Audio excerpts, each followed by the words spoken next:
Hey everybody, welcome back to Audiobook Lover. If you're new here, hi, welcome.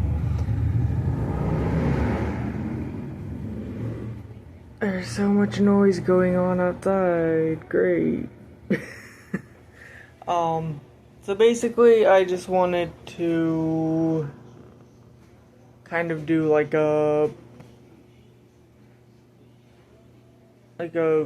weekly reading update type of thing. I guess like a weekly plan. Because I'm reading,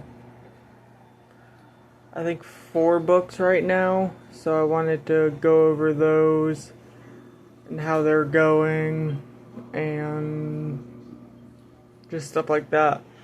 So I am reading one physical book right now. I got it from the library, and it is No One Can Know by Kate Alice Marshall. I'm about, I think I'm on chapter 5. Yeah, I'm on chapter 5. It's pretty confusing so far. I think it's meant to be that way, but I mean, I'm enjoying it so far, but it's, it's just a little confusing, but I guess that's the point of it.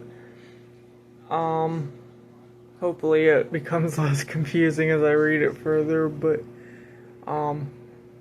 it's a good premise so far. I like how it's written. Let me see if I can read some of the story thing for you. 3 sisters, 2 murders, and too many secrets to count is the top right here. It says 14 years ago, the Palmer sisters, Emma, Juliet, and Daphne, left their home in Arden Hills and never returned. But when Emma discovers she's pregnant and her husband loses his job, she has no option but to return to the house that she and her estranged sisters still owned and where their parents were murdered. Emma has never told anyone what she saw the night her parents died, even when she became the prime suspect. But her presence in the house threatens to uncover secrets that have stayed hidden for years, and the sisters are drawn together once again. As they face their memories of the past, rivalries restart, connections are forged, and for the first time, Emma starts to ask questions about what really happened that night. The more Emma learns, the more riddles emerge, and Emma begins to wonder just what her siblings would do to keep the past buried and whether she did the right thing staying quiet about what was whispered that night. No one can know. So, that's what that one is about, and it's pretty good so far, so. Sorry, I think somebody's here. But, so the other 3 books that I am reading are audiobooks, so I am living up to my standard of my name, Audiobook Lover. The first one that I'm reading is Summer Suns by Lee Mandello. It came out in 2021, so it's a couple years old at this point. The summary thing says, Andrew and Eddie did everything together. Best friends bonded more deeply than brothers until Eddie left Andrew behind to start his graduate program at Vanderbilt. 6 months later, only days before Andrew was to join him in Nashville, Eddie dies of an apparent suicide. He leaves Andrew a horrible inheritance, a roommate he doesn't know, friends he never asked for, and... oh, it's got messed up. I don't know where. Okay, a roommate he doesn't know, friends he never asked for, and a gruesome phantom with bleeding wrists that mutters of revenge. As Andrew searches for the truth of Eddie's death, he uncovers the lies and secrets left behind by the person he trusted most, discovering a family history soaked in blood and death. Whirling behind the backstabbing academic world, where Eddie spent his days in the circle of hot boys, fast cars, and hard drugs that ruled Eddie's nights, the walls Andrew has built against the world begin to crumble, letting in the phantom that hungers for him. So far, I'm not very far into it. I think I'm like, hold on, let me check. I'm only like 4% in, so I'm not very far, but it's really good so far. I love how it's written and like the way it's like spoken in the audiobook, so I'm definitely going to be reading more of that. Let's see. The next one that I'm reading is His Black Tongue by Mitchell Luthi. This one, it's shorter. Like it's only like a 5-hour, 6-hour-ish audio book, but I'm not liking it so far. The story itself is fine. The biggest problem is the music in the audiobook. Like, why is there so much music and why is it so loud and just, it's kind of bothersome. So, I'll read the thing for this one too. There is no plague in Enfair. Dead things have been found in the fields of Enfair, a God-fearing town north of Reims. Not just dead things, but twisted forms, unholy shapes. And there are rumors, too, of a blasphemous union and of fell creatures that haunt the night. Yet even as plague in which pyres blacken the sky, the town remains untouched by the malady that has already claimed thousands and will claim thousands more. It is here in Enfair that an old Franciscan friar and his ward take shelter from a storm. It is here in a little town on the edge of civilization that they will have their faith truly tested. His Black Tongue is a tale of medieval horror, plunging the listener into the plague-torn land of 14th century France, where pestilence, and death walk hand in hand, and life was little more than a sputtering candle waiting to be put out. But there are worse things than death, than sickness and decay, and it comes upon leathery black wings. It also it says it has a novella in there. But yeah, the music's just too loud in it. It's like it just keeps interrupting everything, and it's louder than the talking in it, and it's annoying. I can't enjoy the story because it's just too much. So I'm probably not gonna finish it, or if I do, it's probably not gonna be very high of a rating, honestly, just for that alone.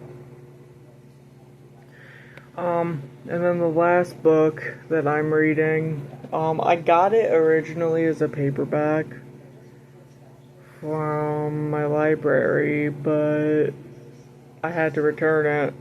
So, now I'm reading it as an audiobook. It's almost 12 hours long. And it's A Botanical Daughter by Noah Medlock. This one just came out this year. So far, I'm about 50% in. It's so good. I absolutely love it so far. So it is an unusual thing to live in a botanical garden, but Simon and Gregor are an unusual pair of gentlemen, hidden away in their glass sanctuary from the disapproving tattle of Victorian London. They are free to follow their own interests without interference. For Simon, this means long hours in the dark basement workshop, working his taxidermical art. Gregor's business is exotic plants, lucrative but harmless enough until his latest acquisition, a strange fungus, which shows signs of intellect beyond any plant he's seen, inspires him to attempt a masterwork, true intelligent life from plant matter. Driven by the glory he'll earn from the Royal Horticulture Society for such an achievement, Gregor ignores the flaws in his plans. The intelligence cannot be controlled, the plants cannot be reasoned with, and that the only way his plant beast will flourish is if he uses a recently deceased corpse for his substrate. The experiment, or Chloe as she is named, outstrips even Gregor's expectations, entangling their strange household. But as Gregor's experiment flourishes, he wilts under the cost of keeping it hidden from jealous eyes. The mycelium grows apace in the sultry greenhouse, but who is cultivating whom? So this is like a Frankenstein kind of retelling. It's so good. It's also very gay. So I'm like, yay, love that. But it's really good so far. I think if I rate it at the spot I'm at right now, it's probably like a 4.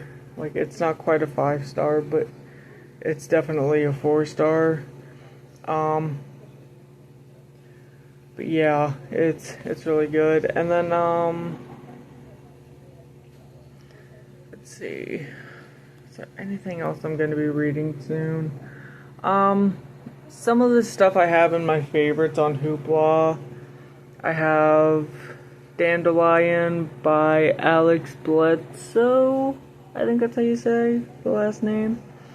The Boatman's Daughter by Andy Davidson. Manhunt by Gretchen Felker Martin? Does that say Martin or Macton? I'm blind, I'm sorry. It's too far away, I can't read it. I feel bad now. But, I still have Leech by Hiron Ennis. The Nightmare Man by J.H. Markert. And that's about all I have saved right now that I really want to read soon. I really want to read Manhunt soon. I think that's going to be up next. And then also The Boatman's Daughter. I don't really know much about Dandelion, but I'm hoping that it's going to be good because it looks, like, just by the cover alone, it looks, like, really weird and creepy, so I'm, like, really excited for that. I don't think I have anything else, really. I have been reading some nonfiction, but I know I don't really talk about my nonfiction stuff on here too much. But yeah, so, but that's about all I got right now. I'm gonna hopefully get A Botanical Daughter done probably within the next couple of days, I would like to think. I'm reading it on 3 times speed, so I should be able to get it done here pretty soon. And then I'm probably gonna work on His Black Tongue, or at least try to. If the music is too much, I'm just gonna DNF it, because it's not worth it to me. But yeah, those are my plans for this week. I'm hoping to get at least 1 or 2 of them done. I'm hoping to get No One Can Know done pretty soon. So, yeah. That's all I got for you guys right now. So don't forget to subscribe, like and comment, share, do all that kind of fun stuff. And I will see you guys in the next video. Bye.